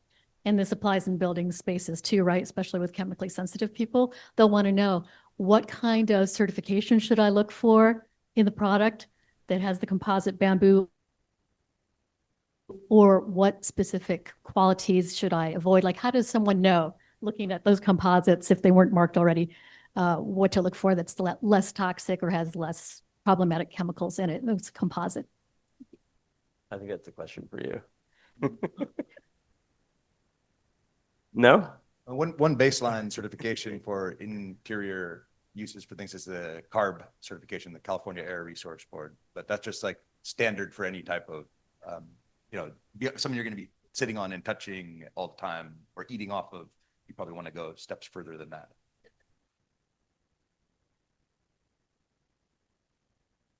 It can, yeah, the adhesives, especially like a off-gassing analysis of the. And I'll just add that there are some certifications we know, but they're not all. I mean, they're not all at a standard that we would. So Green Guard, for example, or Cradle to Cradle, for example, are certifications that might allow us to understand what is going to be more polluted in indoor air than we want it to be.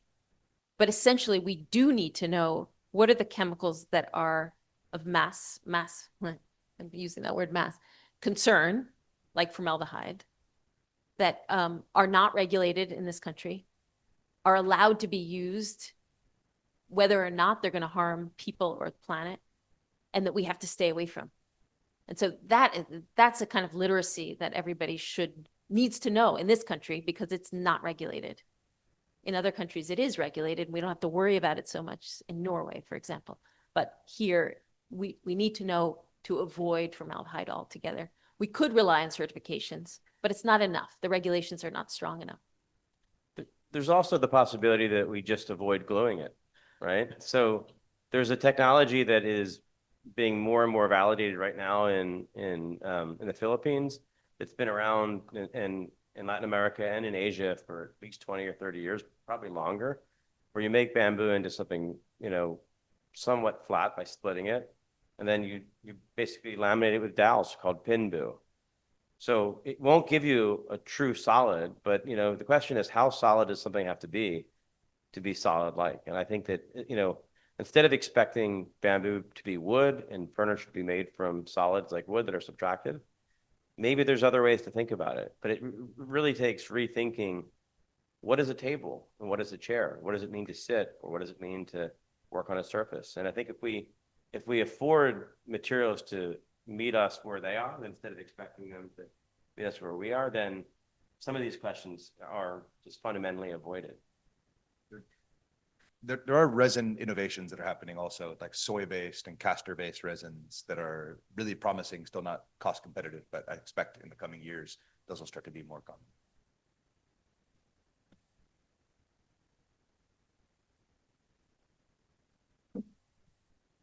Thank you so much for an amazing presentation and discussion so far. I saw in one of your slides that the bamboo belt includes the southern United States and Florida. So I just wanted to learn more and find out if we can actually grow bamboo in the United States, and if this is a promising industry, in the near or far future. I've done like an inventory and assessment of the Florida plantations, and they're not growing the same way that you see in the tropics. Some people say it's the angle of the sun. Some people say the intensity of the lumen. Some people say maybe the genetics were sourced and they're sort of dwarf species. Maybe it's the beach sand type soil that all of Florida has with very little organic matter and growing in these like former really degraded citrus areas. I don't know exactly what it is, but I can say that a 5 or 6 year old Dendrocalamus asper plant in South Florida is like less than 20% the biomass of one in Ecuador or Philippines or Brazil. So not to say they can't be done, and maybe that's just not the right species also, because I think it's the right species in the right place. And like a designer once told me, all bamboo is good for building.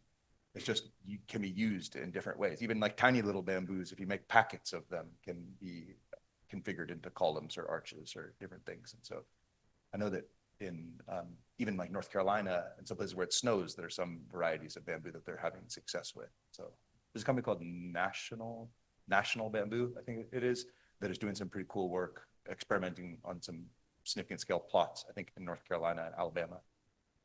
There's also several women farmers that have been studying bamboo.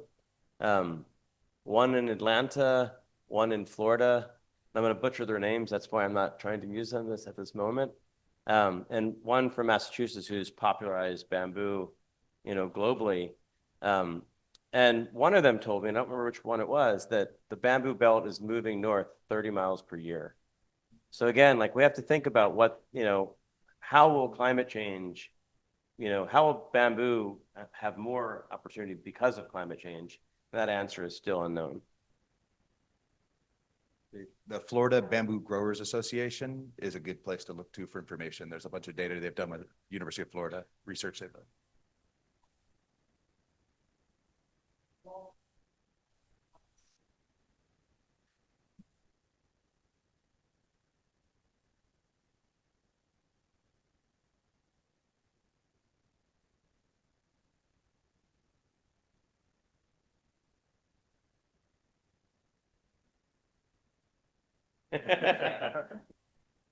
Which,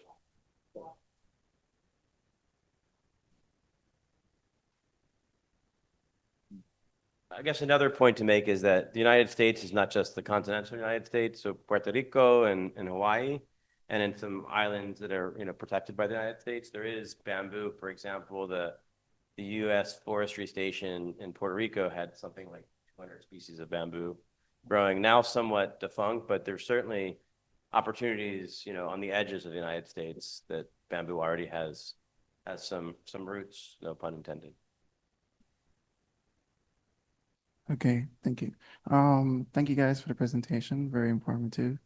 I have 2 questions. I just wanted to ask about, have you guys explored thermal ways of keeping it insulated? I know that you guys said, well, if it's in tropical climate, it's best to just leave it there. But what about like China? I know it gets cold over there in the northern side of China, and I'm pretty sure like the natives over there have houses that are built of bamboo, and maybe they use added materials to make it more insulated. Like over the years, wood, we started off with wood. We weren't satisfied with the thermal efficiency of wood, so we created more insulating properties to add it to make it more, warmer. So is there a possibility for bamboo in that area? I mean, I guess the answer is perhaps, right? But I'm not sure how yet. Are you asking if bamboo can be turned into a form of insulation, or are you wondering whether bamboo structures could have insulation?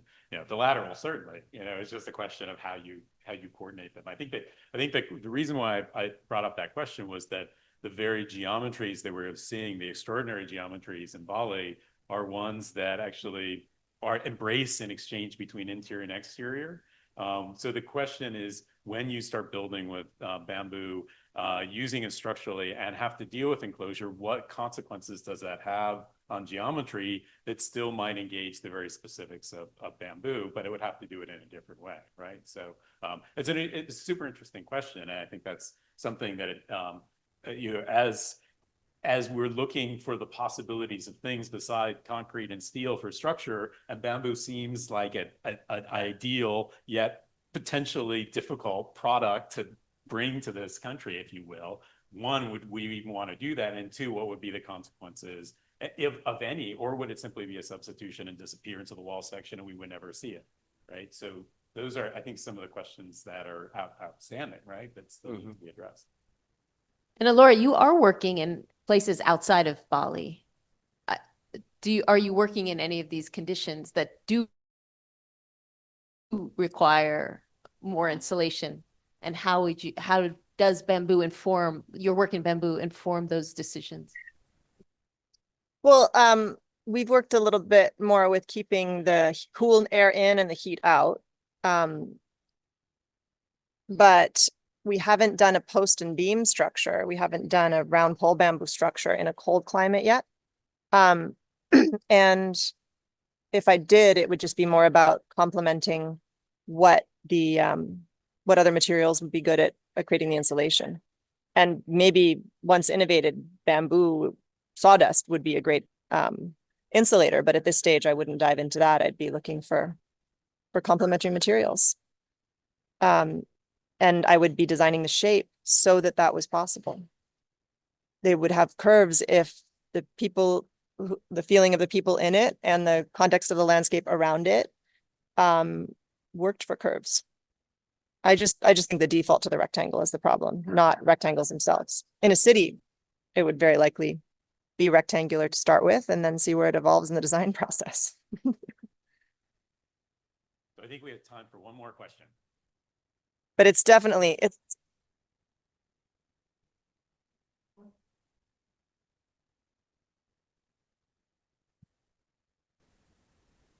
Thank you very much for the presentation, everybody. So my one question was, I know it's very difficult to use bamboo in cities, but if you could dream or you could give me an answer, what methods do you think you could recommend for bamboo growth and use, being cost efficient and accessible in New York City, while also dealing with building and fire code? Is there like a trick to it? That's my question. I think that the products that Bamcor had are about as close as to a direct substitute for a building, code compliant building system that you could use in a city approved up to 6 stories. So cost competitiveness, desirability by the consumer base, those are other questions. But in terms of like performance, viability, I would say that would be your best option. I'd also say that maybe bamboo is right for smaller cities as a structural material, at least in its round or semi-round form. But maybe the new cities, the growth should be with new cities that are built at a scale and with where you adapt the whole system to these new material realities, instead of asking bamboo to do what it can't, to do what wood can barely do in terms of fire performance. So if you said, what could bamboo do for New York? Probably inspire your imagination, probably be, used in a way that is more like an interior finish or non-structural surface. Those are places where I think bamboo has a role to play, a role to replace plastic and other materials that may have been used in the last 20 years to inspire kind of a creative, sensibility, kind of free form aesthetic. Well, the material by itself does that. So these are ways where bamboo could play a cultural role, but maybe not a structural one. Or an example of Ethiopia, that the cities plan that they have. Yeah, so I may get these numbers wrong, but there's something like 10,000 cities planned in Ethiopia, new cities that don't exist at all. And so if this is true, and maybe I have the number off by magnitude, so forgive me if I do, then, can these new cities grow in such a way that doesn't try to become a mega city? Maybe this is a more sustainable way to live. And maybe then suddenly the way that, that Allura is working has a place to play even within the city. And for sure, if Masbu is successful, it will too, because we'll need multi-story structures that house lots of people. Thank you. So one of the fascinating things for me about bamboo is that it's not a new material at all, but it evolves in really interesting ways. And even looking at the work that you all have presented really has emerged in the last 10 years, right? So seeing where this goes, I think is going to be super fascinating. It's a material we have to find a way to kind of work with, given its unique capacities, its speed of growth, its relationship to carbon, et cetera. So I want to thank Allura, Lucas, and Jonah for your expertise, for your continued work on this. I do want to let you all know that there is continuing education credits available. There's some kind of code available, but I also want to thank Zoe and Damasi and Anne from the Architecture League for pulling this together. And thank you all for coming. Thank John Sara for being co-moderator. Thank you all.